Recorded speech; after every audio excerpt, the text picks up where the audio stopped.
읽겠습니다. 우리 학개서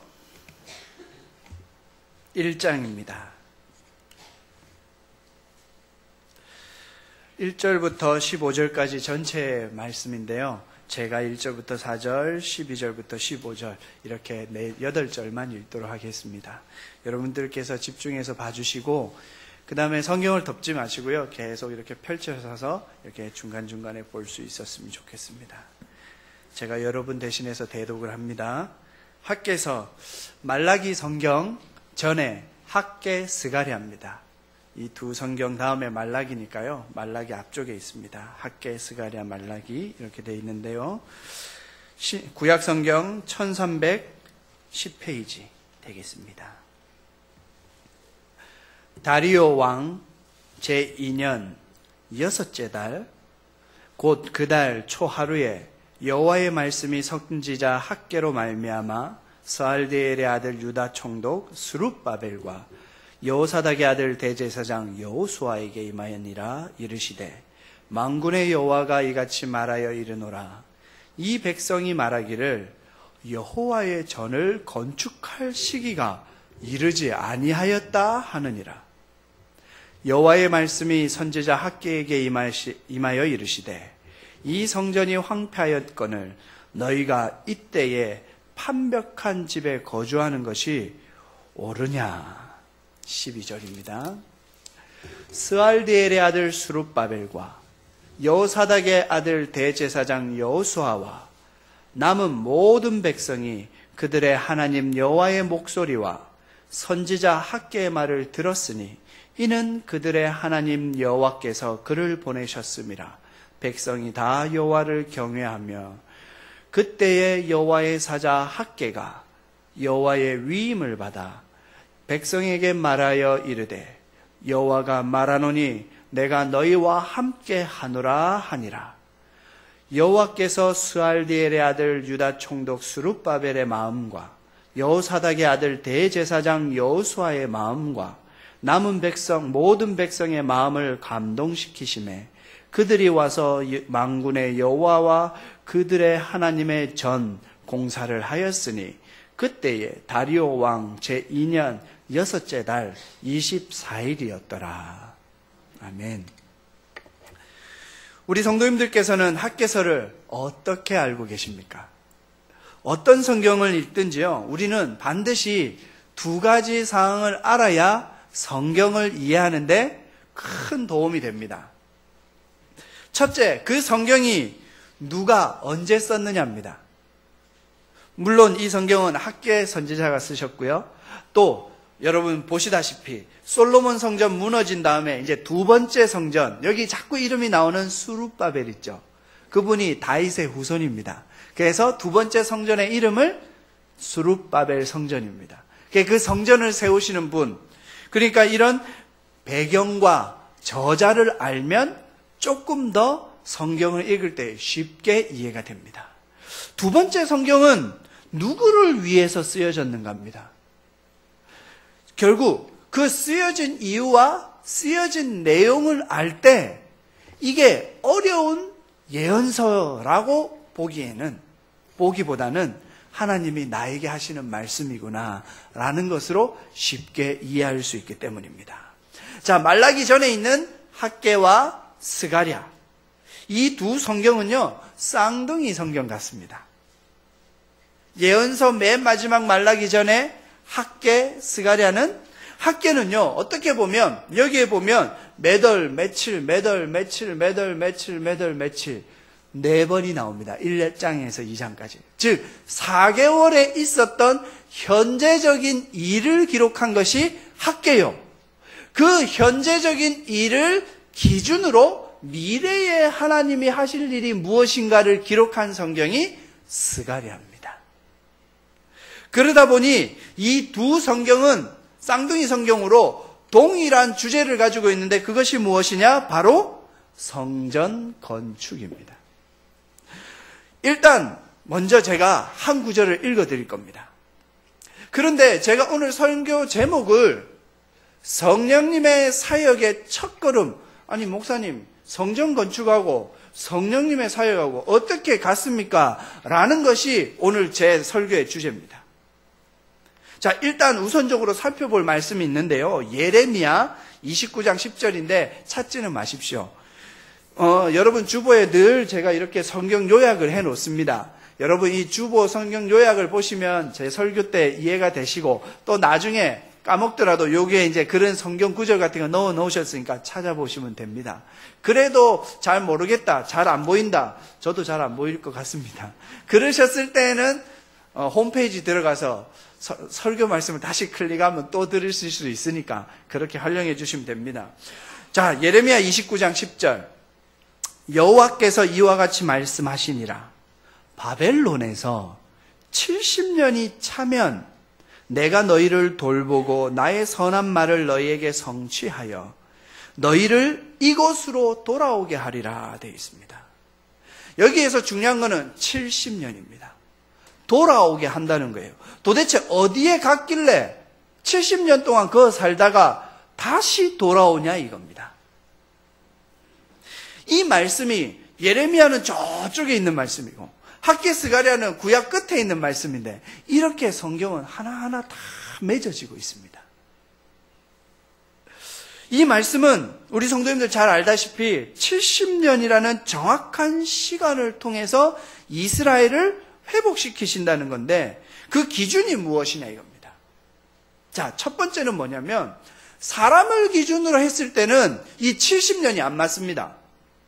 왜냐하면 이스라엘은 알다시피 바벨론이란 나라 느부갓네살 왕에 의해서 무너졌습니다. 그 다음에 그 이스라엘 사람들 중에서 우리가 말하는 왕족, 귀족, 군인들은 전부 다 포로로 잡혀갔습니다. 그 포로로 잡혀간 다음에 생활에 대해서 간단하게 설명한 성경이 다니엘서 아니겠습니까? 포로로 잡혀가서 내시로 살았던 다니엘과 세 명의 친구들. 그 이야기가 그렇게 포로로 잡혀갔기 때문에 그렇잖아요. 그런데 이 포로로 잡혀갔던 사람이 1차로 50년 만에 돌아옵니다. 2차로는요, 한 130년 만에 또 돌아오고요. 3차는 140~50년 만에 또 돌아옵니다. 70년이 안 맞아요. 1차는 50년.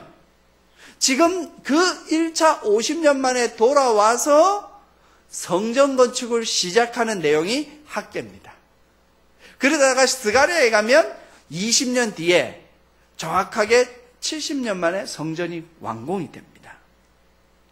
결국 학개서에 말씀하시는 하나님의 말씀은 곧 사람에 맞춘 게 아니라 누구에게 맞췄느냐? 성전에게 맞췄습니다.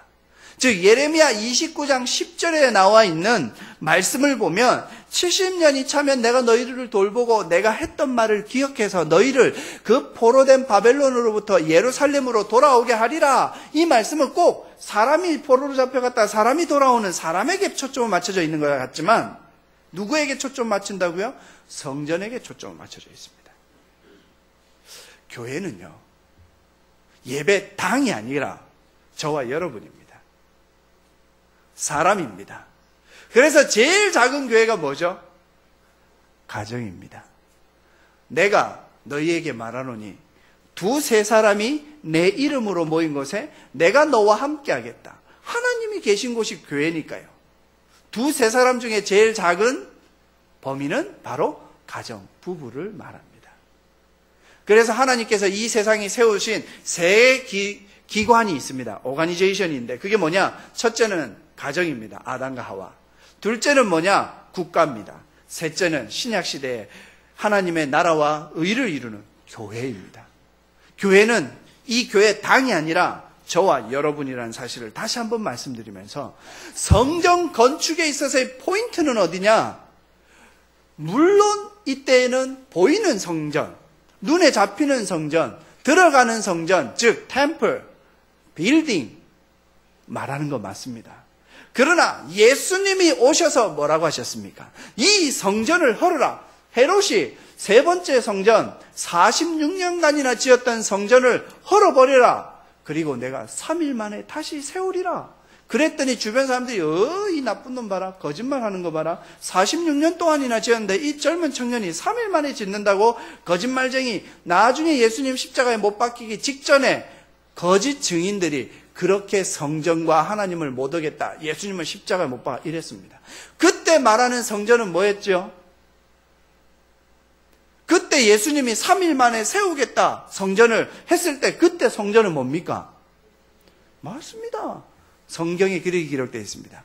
성전된 예수 그리스도를 지칭하는 것으로서 죽었다가 부활하신 예수님이 성전이라고 하셨습니다. 이제는 눈에 잡히는 성전은 없고 눈에 보이지 아니하는 성전이 남아있을 뿐입니다.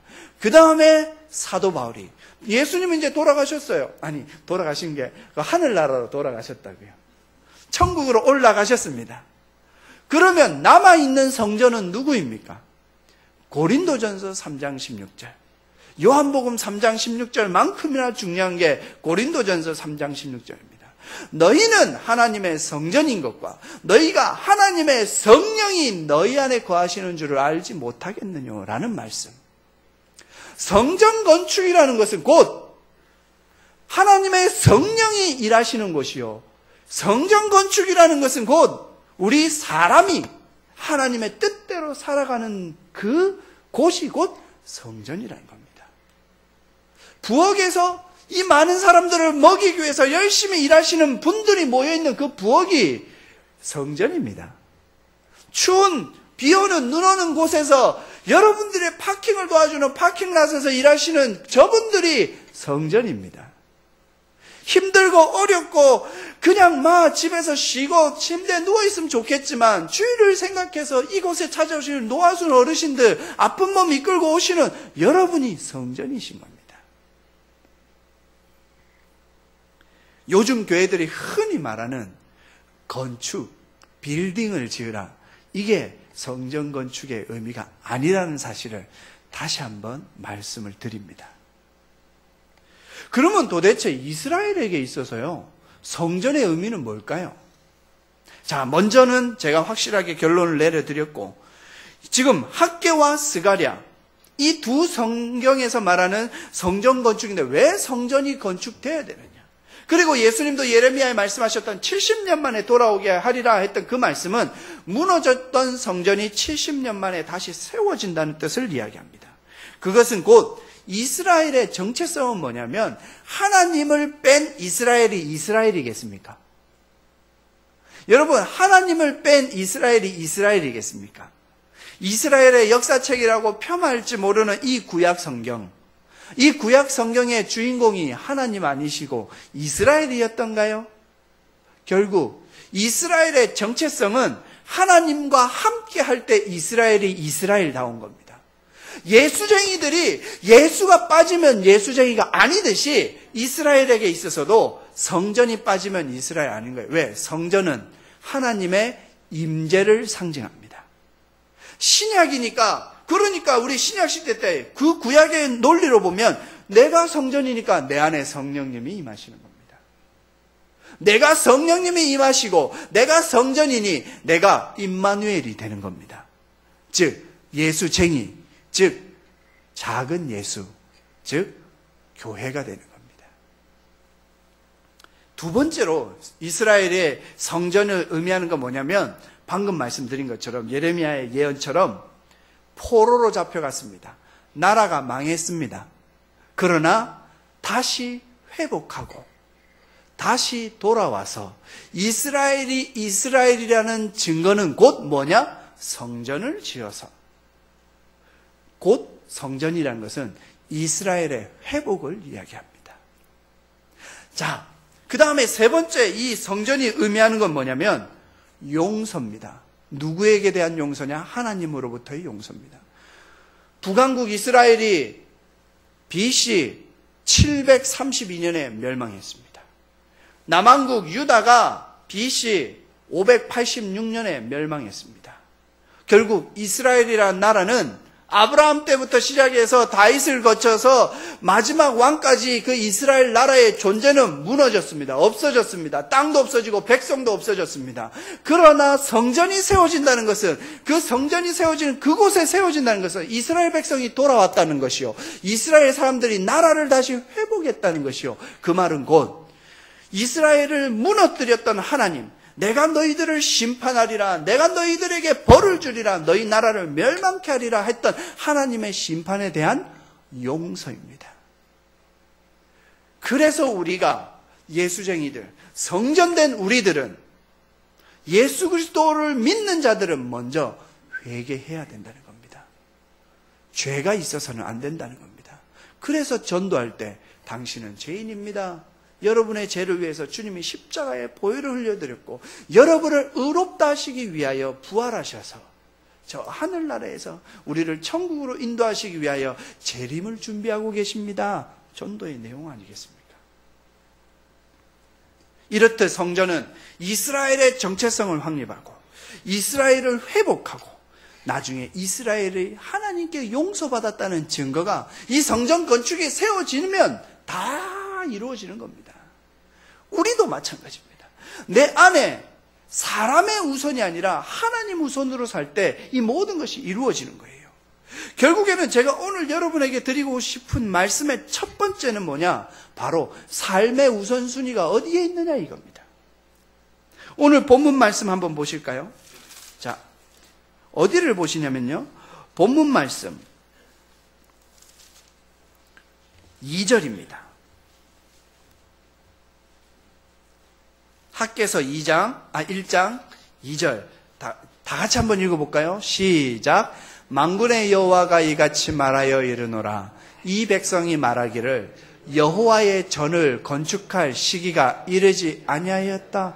이 말이 뭡니까? 우리 하나님은 이스라엘 백성에게 성전을 건축해라. 그리고 1장 1절에 나오는 3명의 등장인물이 있습니다.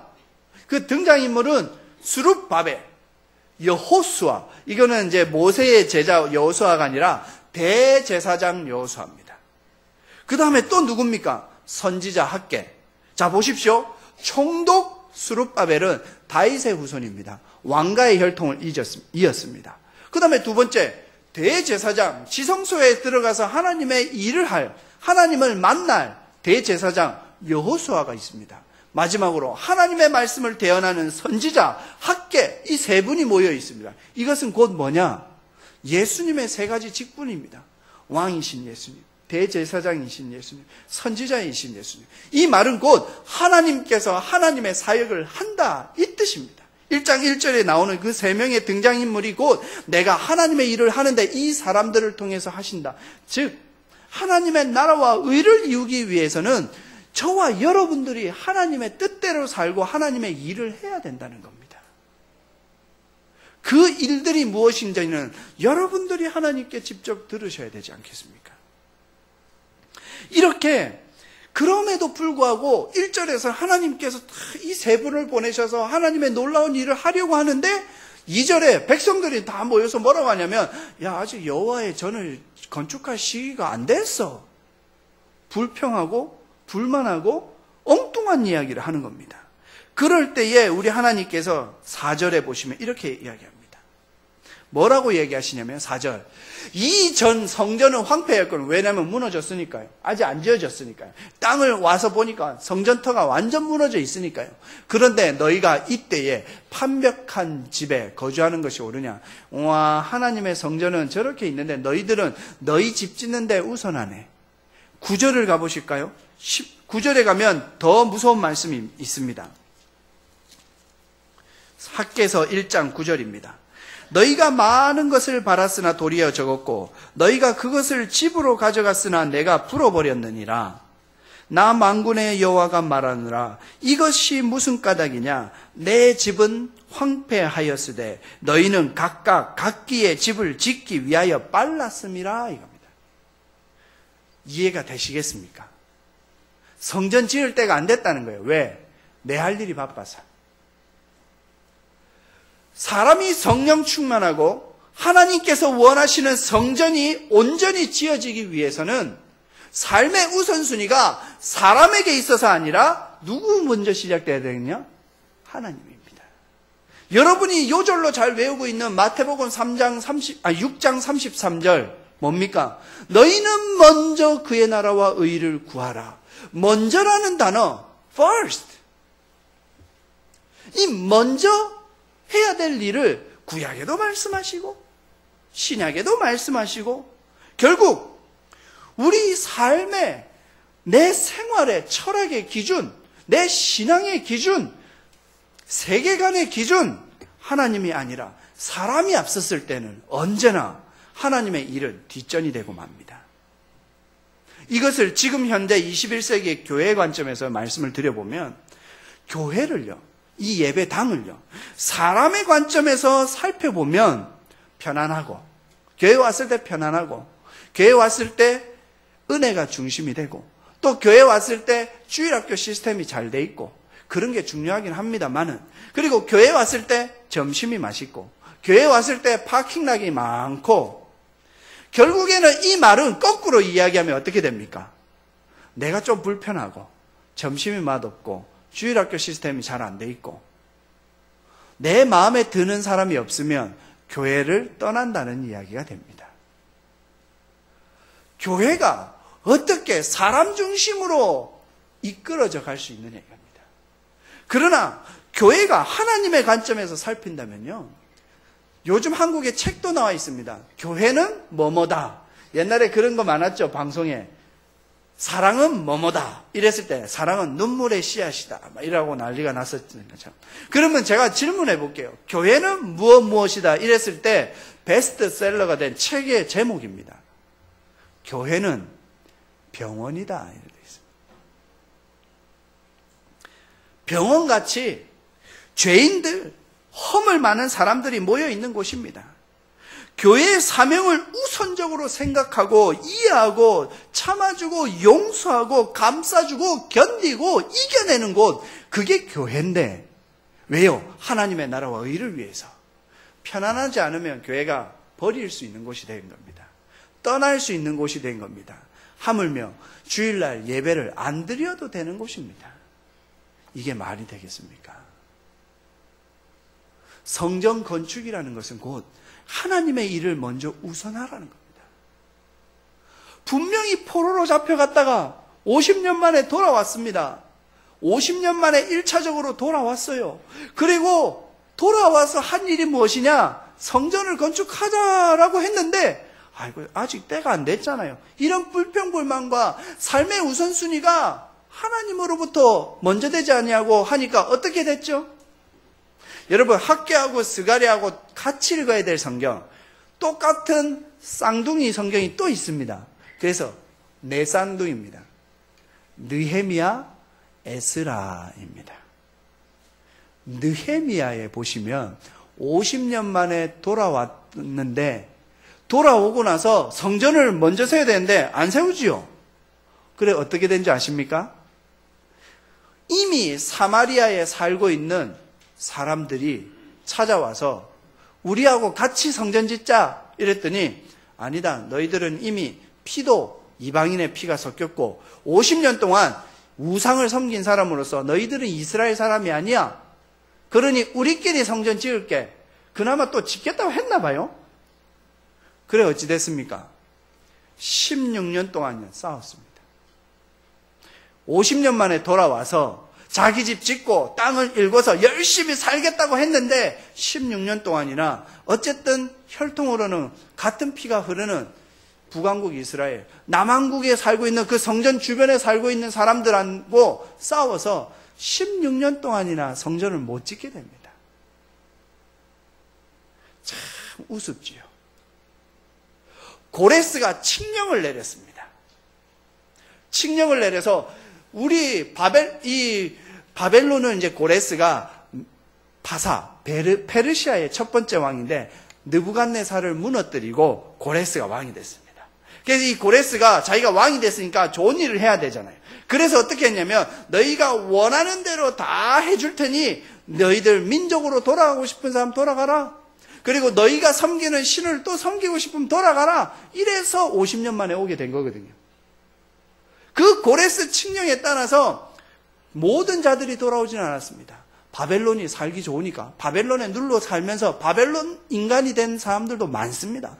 그러나 그래도 하나님을 생각하고 민족을 생각하고 나라를 생각한 사람들이 돌아왔는데, 돌아와서 한다는 소리가 뭐예요? 하나님 성전보다 우리 집부터 지어야지. 그러니까 9절에 이렇게 이야기하지 않습니까? 니네가 많은 것을 바랬지만 조그만 거였다.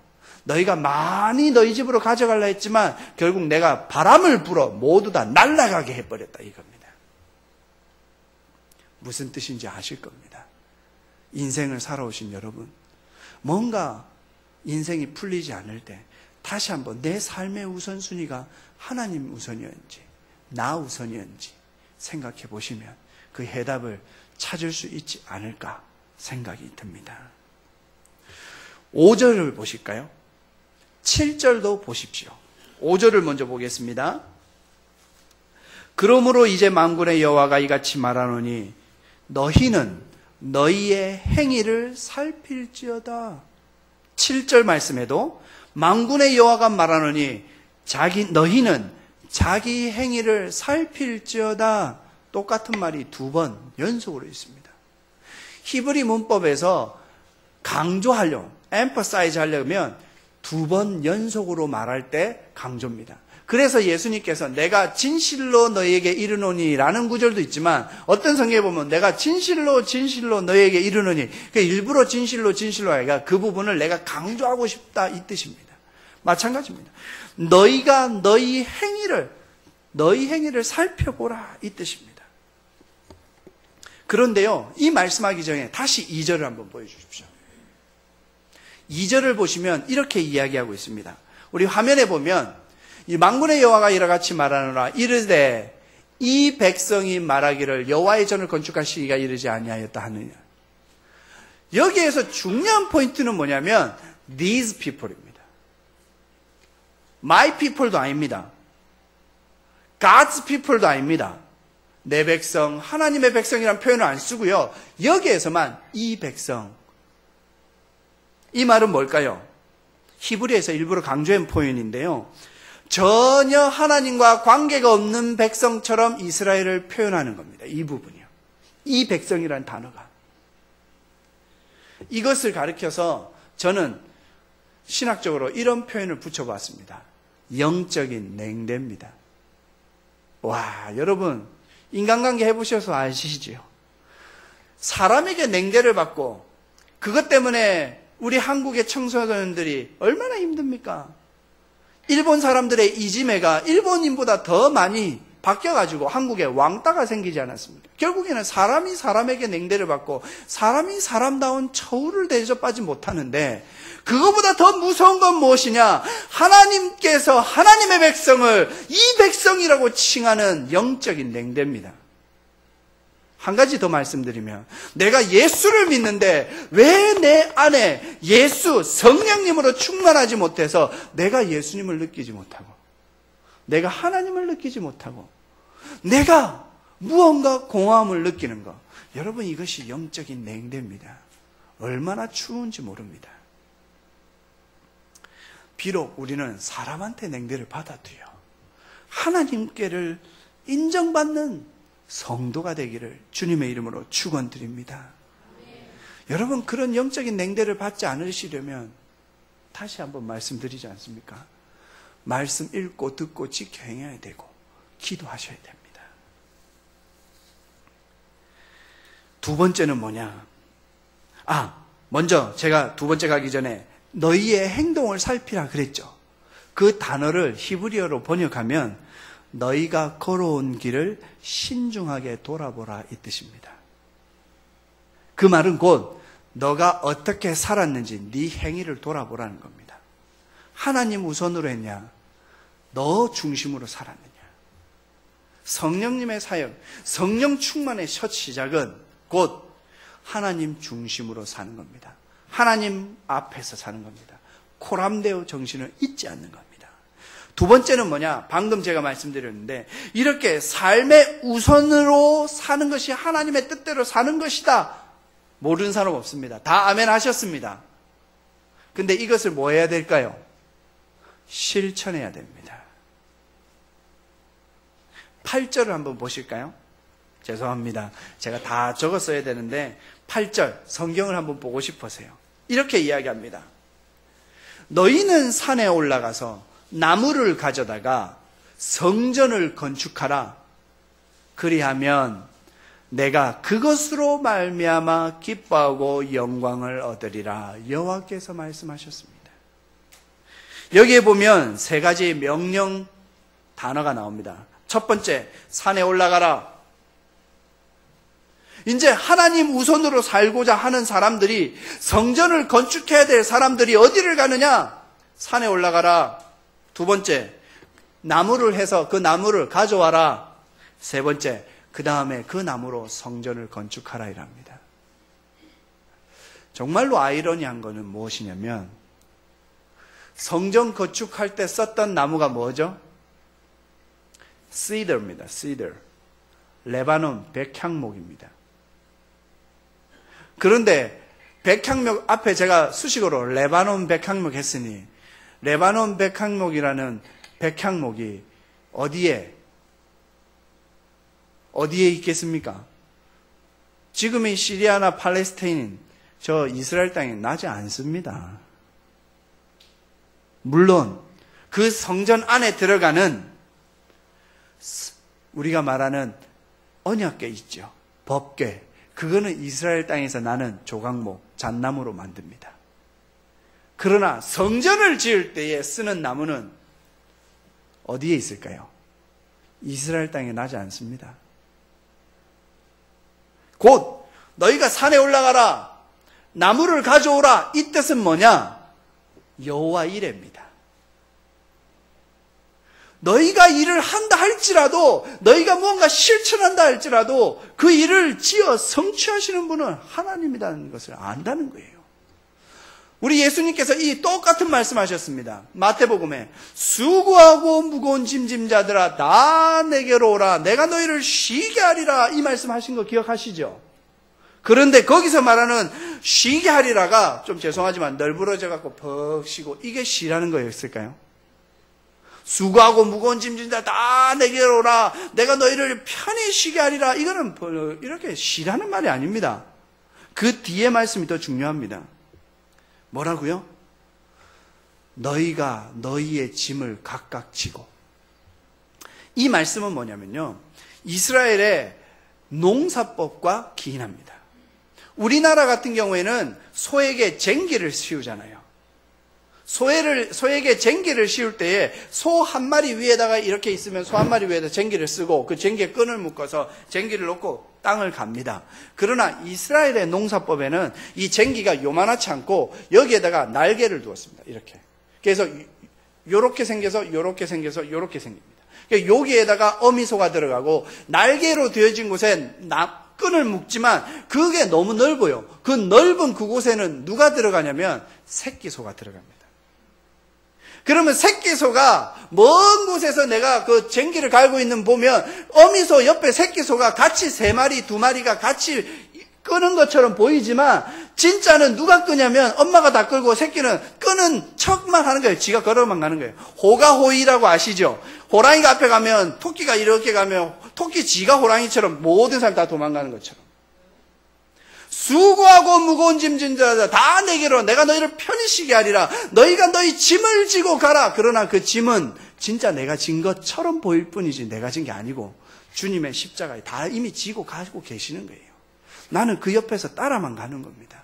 그러나 중요한 거는 이놈의 송아지가 지 논다고 바깥에서 뛰놀고 있으면 그것도 못 배우는 거예요. 즉 어미 옆에 서서 어미가 가는 길로 가보라는 거예요. 주님께서 가신 길을 따라가 보라는 거예요. 이미 십자가는 주님이 지셨잖아요. 너희가 나를 따르고는 자기 십자가 지고 나를 따라. 내 십자가 지니까 우와 억수로 무겁고 힘들고 괴로운 것 같네. 지금 십자가가 예수님처럼 부끄러움의 상징입니까? 아니면 보석의 상징입니까? 아니면 영광의 상징이 되었습니까? 지금의 십자가는 예수님이 지신 십자가가 아니에요.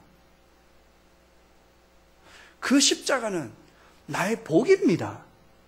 내 보물입니다. 가장 소중한 성령님의 사역의 1등 공신이 십자가가 아니고 무엇이겠습니까? 사실 성전을 지을 때 나무가 얼마나 큰 비중을 사게 하겠어요. 물론 뼈대를 사는데 하지요. 그리고 이 나무는 이스라엘에 나지 않는다고 했습니다. 이 말은 곧 니네가 순종하나 안 순종하나 내가 지켜보겠다는 거예요. 산에 올라가나 안 올라가나, 나무를 한다고 도끼를 마련하나 안 마련하나, 이거를 보신다는 겁니다. 이후에 고레스 왕 다음에 오늘 성경에 나오는 다리오 왕 2년에 다리오가 또 칙령을 하나 발간을 합니다. 무엇을 이야기하냐면, 다 돌아간 너희들 백성들, 너희들 신을 섬기기 위해서 성전이 필요하지. 그런데 성전이 필요한데 너희들 성전에 필요한 돈이 얼마가 들어? 나한테 얘기하면 내가 다 줄게. 다리오 왕이 돈 다 대줍니다. 레바논에서 목재가 다 옵니다. 성전에 들어갈 금은 동, 철, 납 전부 다 누가요? 페르시아, 지금의 이란에서 다 보내줍니다. 돈을 보내주고 물건을 보내줘서. 그래서 성전이 세워집니다. 여러분, 내가 하는 것 같지만요, 말씀드렸듯이 하나님이 하신다라는 고백을 할 때 그것이 곧 성전이 지어져 가는 겁니다. 성전이 튼튼해져 가는 겁니다. 여러분 한 분 한 분이 성전이라는 사실 잊으시면 안 됩니다. 마지막입니다. 8절 하반절에 이렇게 이야기합니다. 내가 그것으로 말미암아 기뻐하고 또 영광을 얻으리라 여호와가 말씀하셨습니다. 이스라엘 백성이 순종했습니다. 따라갔습니다. 산에 올라갔습니다. 성전을 건축했습니다. 이때에 하나님께서 뭘 하시냐면, 내가 기뻐한다, 내가 영광을 얻었다 이러십니다. 성경 전체의 주제가 무엇이죠? 하나님을 기쁘시게, 하나님께 영광 돌리는 것이 우리의 삶의 가장 중요한 목적이라면, 하나님이 뭐 했을 때 이렇게 했냐면, 너희는 산에 올라가라, 너희는 나무를 해라, 그리고 성전을 건축하라. 이것에 순종한 사람들을 보면서 하신 말씀이 이러면, 너희는 산에 올라가서 나무를 가져다가 성전을 건축하라. 그리하면 내가 그것으로 말미암아, 순종한 그것으로 말미암아 기뻐하고 영광을 얻으리라 되어 있습니다. 12절에 가볼까요? 이렇게 얘기합니다. 12절 띄워주십시오. 스알디엘의 아들 수룹바벨과 여호사닥의 아들 대제사장 여호수아와 남은 모든 백성이 그들의 하나님 여호와의 목소리와, 여러분 죄송합니다, 다시 여호와의 목소리. 여러분 제가 혹시 설교한 거 기억나십니까? 여기에서 말하는 voice of God, 하나님의 목소리는 무엇이냐? 이 말씀입니다. 하나님의 말씀을 상징하는 또 다른 표현이 여호와의 목소리입니다. 모든 백성들, 처음에는 리더십만 따랐지만 지금은 남은 모든 백성들이 하나님의 여호와의 목소리와 그 다음에요, 선지자 학개의 말, 하나님의 음성, 이 두 가지 다 들었습니다. 그랬던 그 이스라엘 백성들이 그들의 하나님 여호와께서 그를 보내셨습니다. 백성이 여호와를 경외하며 들었고, 백성이 있는 이것 때문에 우리 하나님께서 다시 13절에 이렇게 이야기하십니다. 13절 띄워주십시오. 안 됩니까? 그때에 여호와의 사자 학개가 여호와의 위임을 받아 백성에게 말하되, 여호와가 뭐니? 내가 너희와 함께 하노라. 여러분, 내가 너희와 함께 하겠다. God with us. God with you. 이 말이 뭐죠? 임마누엘 아닙니까? 예수님의 별명 임마누엘입니다. 이 말씀이 예수님 탄생만 가지고 있는 게 아니라, 여호와의 말씀을 듣고 여호와의 보내신 이 성경 말씀을 듣고 그것을 읽음으로 하나님을 경외하는 사람에게는 내가 너와 함께 하겠다. 여러분, 이거보다 더 큰 복이 있으십니까? 주님이 나와 함께 하신다는 이 복보다 더 큰 복이 있으십니까? 인간에게 있어서 가장 큰 복이자 가장 큰 보물은 곧 하나님이 우리와 함께 하시는 것이 아니고 무엇이겠습니까? 하나님의 임재가 있는 곳이 어디입니까? 성전이요. 그 성전이 곧 우리라는 사실 기억하시고요. 14절입니다.